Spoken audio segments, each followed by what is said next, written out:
Sor Talgron served as a member of the Word-Bearers Legion during the Great Crusade and Horus Heresy. Born on the 17th Legion's homeworld of Colchis, Talgron would be mentored by the Word-Bearer Astartes, Volkar Reth, who in turn would predict Sor to rise far within the Legion.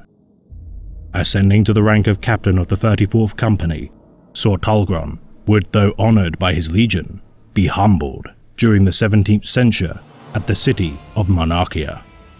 For the crime of idolatrizing the Emperor as a god, the Legion would be shamed for their deeds and bear a deep wound upon their pride.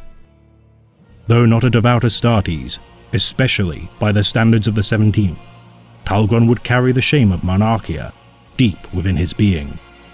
Enacting the compliance of the world designated 4716, Talgron would be shocked to find the human populace of the central citadel to once more be worshippers of the Emperor of mankind. Ordered to massacre the worshippers by his Primarch, Lorgar Aurelian, and his confidants of Corpheron and Erebus, Sol would enact his Genefather's will despite being unaware of their rescinding of allegiance to the Emperor. Joining his brethren in their wholesale betrayal of the Imperium, Talgron would be dispatched to Holy Terra to run interference and maintain the loyalist facade of his Legion. Covertly organizing parameters that would aid the invasion of the Siege of Terra, Talgron would bide his time until being summoned by Rogel Dorn, Primarch of the Imperial Fists, to join the garrison to combat the upstart rebellion of Horus Lupercal on the world of Istvan V.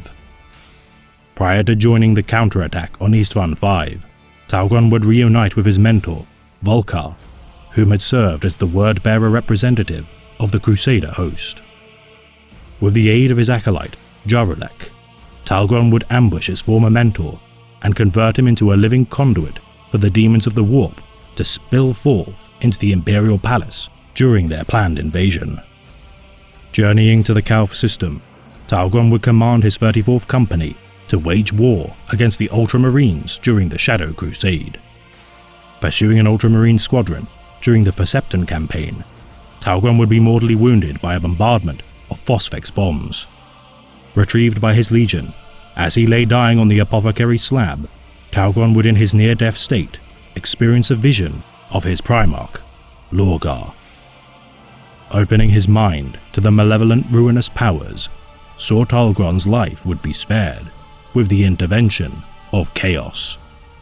His body rebuilt with warp mutations and augmetics, Sor Talgron would be transformed into a Dark Apostle.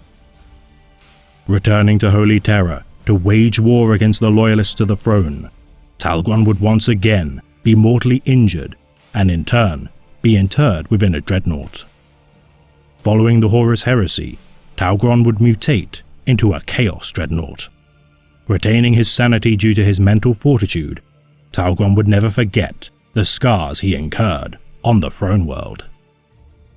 Combating the Necron Lord, the Undying One, during the battle for Boros Prime, Sor Talgron would finally succumb to the embrace of death with the destruction of his foe. The warmonger's rampage of 10,000 years of battle finally ended.